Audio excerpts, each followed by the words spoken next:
저는 본문 말씀을 근거로 하여서 신중함과 관대함이라는 제목을 가지고 여러분과 함께 잠시 은혜 나누길 원합니다. 오늘 본문에서는 요단 동편 강가에 두 지파 반이 큰 제단을 쌓게 되면서 문제가 되는데, 그동안 긴 싸움을 마치고 가나안 전쟁을 지금 마치고 귀환하던 때에 지금 큰 제단을 쌓아서 자신들을 보호해 주신 그 사실과 서편의 9지파 반, 그 지파들과 동일한 하나님의 언약 백성임을 증거하기 위해서 제단을 쌓게 되었습니다.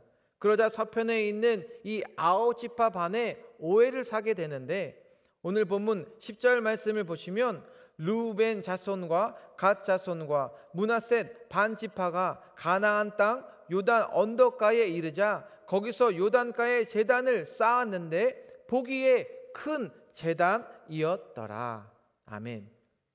이는 우상 숭배의 목적이 아니라 선한 목적으로 사용되어졌지만, 문제는 서편 사람들에게 우상 숭배라는 오해를 받게 된 것입니다. 그러자 아홉 지파 반이 오늘 본문 16절을 같이 한번 봅니다. 시작. 여호와의 온 회중이 말하기를 너희가 어찌하여 이스라엘 하나님께 범죄하여 오늘 여호와를 따르는 데서 돌아서서 너희를 위하여 제단을 쌓아 너희가 오늘 여호와께 거역하고자 하느냐. 아멘. 지금 하마터면 같은 민족끼리, 같은 동족끼리 아픔이 발생할 수 있는 심각한 상황에까지 이르게 된 것입니다. 그러니 오늘 우리에게 깨닫게 해주시는 것 중에 아무리 선한 의도라 할지라도 다른 사람에게 오해를 불러일으킬 수 있는 것들은 우리 스스로 주의를 해야 함을 깨우쳐 주십니다. 그래서 사전에 동편 두 지파 반은 이 서편에 있는 9지파 반하고 서로 이야기하고 상의만 했었다면 지금 이러한 일까지는 일어나지 않았던 것입니다. 그러니 우리에게도 매사에 있어서 다른 사람에게 어떤 염려와 근심을 끼쳐서는 안 된다는 것이며, 공동체 안에서 서로 더욱더 우리는 하나가 되어져야 함을 말씀해 주고 있습니다. 그래서 본문의 제목도 신중함과 관대함입니다. 왜냐하면 11절에 요단 강가에 큰 제단을 본 서편의 이스라엘 백성들의 상황과 그들의 반응을 보시면 12절도 우리 같이 한번 봅니다. 시작. 이스라엘 자손이 이를 듣자 곧 이스라엘 자손의 온 회중이 실로에 모여서 그들과 싸우러 가려 하니라. 아멘. 지금 동편에 있는 두 지파 반의 이런 경솔한 행동이 반대편 사람들에게 불순종한 것들로 그들이 여겨지고 있었기 때문에 동편 사람들과 지금 싸울 준비를 맞서서 갖추게 된 것입니다.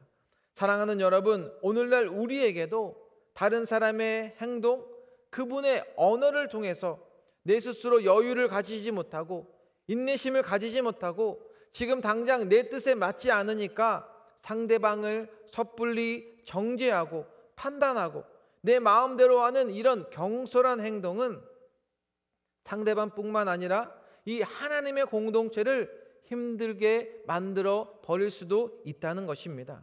그러니 사도 바울도 예수님을 만나기 전까지 다메삭 도상에서 자신을 하나님을 잘 섬기는 자라고 그는 판단하고 있었습니다.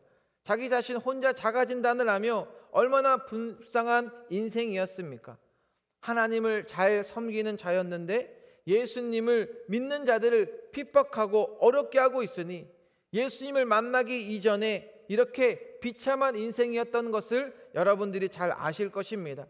그러나 그가 예수님을 만난 이후에 주님께서 사울에게 사도행전 9장 4절에 땅에 엎드러져 들음에 소리가 있어 이르시되 사울아 사울아 내가 어찌하여 나를 박해하느냐 하시거늘. 아멘. 그런데 교회에 와서도 다른 사람들을 힘들게 하는 사람들이 있을 수 있습니다. 이처럼 사울처럼 자기 스스로 자가진단을 해서 자기 자신은 열심히 하는 것처럼 생각할 수 있을진 몰라도 상대방에게 어떤 이야기, 이런 상의 없이 배려 없이 다가오게 된다면 이건 오히려 같은 민족끼리, 동족끼리 어떻게 되어짐을 오늘 본문을 통해서 말씀해 주십니까? 지금 서로 싸울 준비를 하고 있다는 성경 말씀은 우리에게 큰 깨우침을 주고 있다는 것입니다. 지금 동편의 두 지파 반의 이런 행동에 대해서 서편에 있는 아홉 지파 반이 또 어떻게 대응하고 있냐면 오늘 본문 14절 우리 같이 한번 봅니다. 시작. 이스라엘 각 지파에서 한 지도자씩 10 지도자들을 그와 함께 하게 하니 그들은 각기 그들의 조상들의 가문의 수령으로서 이스라엘 중에서 천부장들이라. 아멘. 각 지파에서 한 명씩 지도자씩 뽑아서 대표단에 파견을 보내게 됩니다. 상대방의 이런 매너 없는 자신의 뜻대로 큰 재단을 쌓게 되었지만 이들은 먼저 공격하지 않았고요. 그들이 왜 재단을 쌓았어야만 했는지 파견을 보내어서 이야기로, 대화로 먼저 시작했던 것입니다. 이처럼 우리에게도 마음을 열고 대화를 할 수 있는 그런 열린 마음이 굉장히 중요합니다. 나는 얼마나 열린 마음으로 나와 옆에 있는 또 주변의 이웃에서 관계에서 승리하며 나가고 계십니까? 어떤 사람이 나에게 용서를 구하게 될 때에 그 용서를 나는 얼마나 받아줄 마음이 여러분들에게 있으신지요? 주님께서 얼마만큼 용서를 해야 함을 말씀해 주셨냐면 마태복음 18장 22절에 예수께서 이르시되 내게 이르노니 7번뿐 아니라 7번을 70번까지라도 할지니라. 아멘. 주님께서 우리에게 원하시는 것은 서로 용서라는 것입니다. 사랑을 나누라고 말씀하시는데 말씀대로 살지 못하는 것은 왜 그러한 것일까요? 그것은 하나님의 뜻이 아닌 내 뜻을만은 내 고집만을 주장하고 있고 자기 자신 뜻을 주장할 때에 오늘 본문을 무엇을 우리에게 말씀해 주십니까? 그것은 신중할 때 우리가 신중하지 못하고 관대해야 할 때 관대한 것이 아님을 우리에게 일깨워 주고 있다는 것입니다. 우리는 다 신중하다라고 생각할 수도 있고 나는 관대하다라고 생각할 수도 있겠으나 관계에서 꼬여 있으신 분들은 오늘 이 말씀은 찔림이 될 수 있는 말씀이 되는 것입니다. 왜냐하면 주님께서 원하시는 것은 서로 하나 되길 원하는 것이며 이 생명의 말씀으로 우리가 관계에서 풀려지며 회복되기를 원하고 있기 때문입니다. 문제는 내 스스로 얼마나 넓은 마음으로 또 이 넓은 가슴으로 받아들일 수 있는 준비가 되어 있는가를 살펴보셔서 교회에서나 밖에 나가서 우리는 더 많은 깊은 관계를 나누셔서 언제나 하나님께서 원하시는 그 뜻을 이루며 나아가게 되시길 바랍니다. 오늘 본문 16절 말씀 다시 한번 같이 봅니다. 시작. 여호와의 온 회중이 말하기를 너희가 어찌하여 이스라엘 하나님께 범죄하여 오늘 여호와를 따르는 데서 돌아서서 너희를 위하여 제단을 쌓아 너희가 오늘 여호와께 거역하고자 하느냐. 아멘. 이제 그들이 책망하기 시작하는데 문제는 16절 하반전에 보니까 너희를 위하여 제단을 쌓아. 즉 우리에게 있어서도 하나님의 영광이 아니라 자기 자신을 위한 행동, 잘못된 우상 숭배가 되어짐 또한 깨우쳐 주신다는 것입니다. 지금 여러분 나의 예배를 보셔야 합니다. 나의 예배가 주님 앞에 어떻게 올려드리며 나가고 있는가? 오늘 나의 드려지는 이 기도를 어떻게 드리며 나가고 있는지를 점검해 보셔야 한다는 것입니다. 예배가 나를 위한 예배가 되어서는 안 됩니다.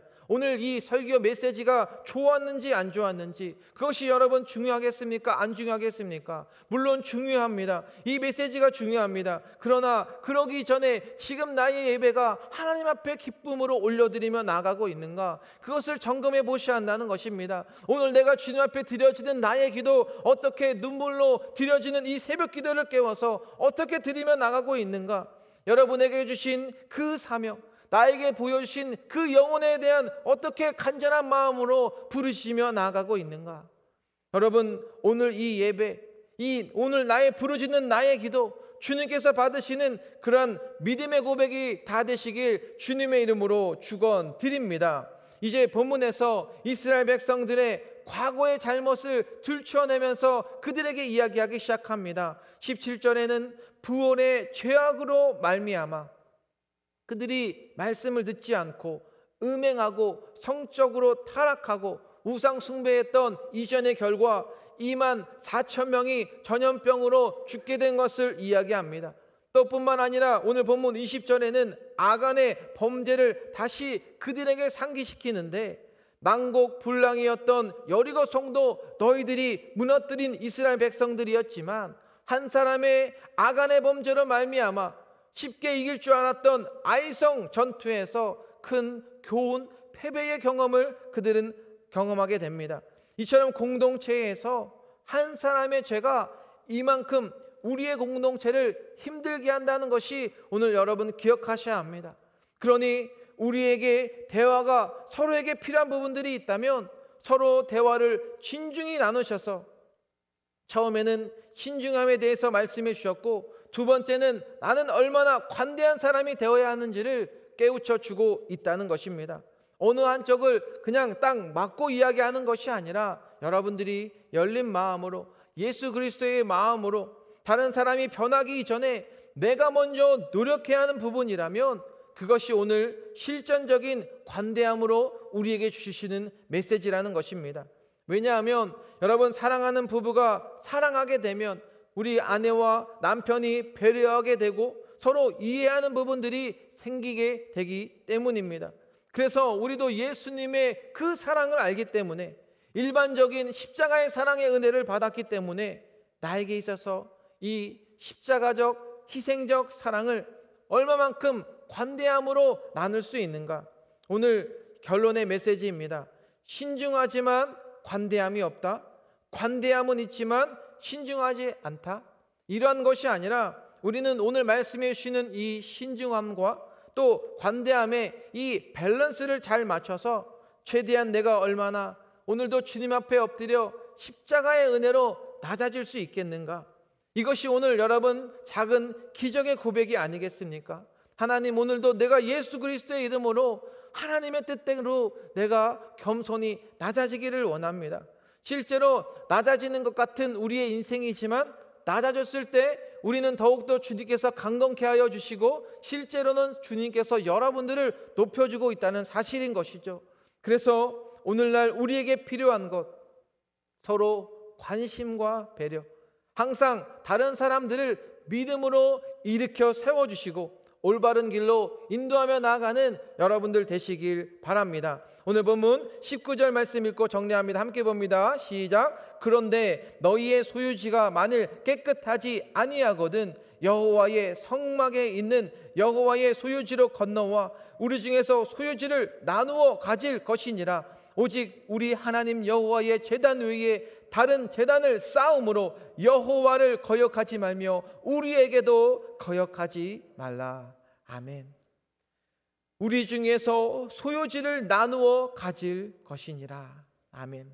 저는 주일 귀한 메시지를 통하여서 야곱을 통해 축복을 받은 라반이었던 것처럼 여러분들에게 주님께서 베풀어 주셨던 많은 은혜들, 많은 것들 더 많이 나누시고 베풀 수 있는 그런 한 주간이 다 되셨으면 좋겠습니다. 여러분들이 가시는 곳곳마다 예수 그리스도의 사랑과 은혜가 넘쳐나시고 이 땅에서 소망을 잃었던 분들에게 소망이 되어주시고 용기와 희망을 잃었던 분들에게 영원한 생명과 기쁨의 복된 소식을 전해드리는 우리 복된 한 주간 다 되시길 주님의 이름으로 축원드립니다. 기도하겠습니다. 사랑과 은혜가 풍성하신 하나님, 오늘도 이렇게 귀한 하루에 오늘도 작은 기적을 우리에게 고백할 수 있도록 인도하여 주신 주님께 감사드립니다. 감사의 고백, 오늘도 내가 무엇으로 인하여서 신중하며 나아가는지, 내가 얼마나 주변 이웃 사람들에게 관대함으로 나아가고 있는지 하나님, 오늘도 십자가의 은혜로 낮아지기를 원합니다. 나를 낮아지게 하신다면 더욱더 우리를 강건케 하여 주시고 나를 높여주실 분이 이 땅에 오직 주님이심을 우리가 믿고 선포하는 하나님의 귀한 사랑을 나누는 귀한 한 주간으로 저희들을 인도하여 주옵소서. 한 주간 이 영적인 전쟁 가운데에 오직 복음의 복음의 능력으로, 복음의 증인으로 하나님의 나라를 위하여 사용되어지는 저희 모두가 되게 하여 주셔서 더욱더 감사와 은혜가 넘쳐지는 기쁨의 하루 되게 하여 주옵소서. 감사드리며 예수님의 이름으로 기도드립니다. 아멘.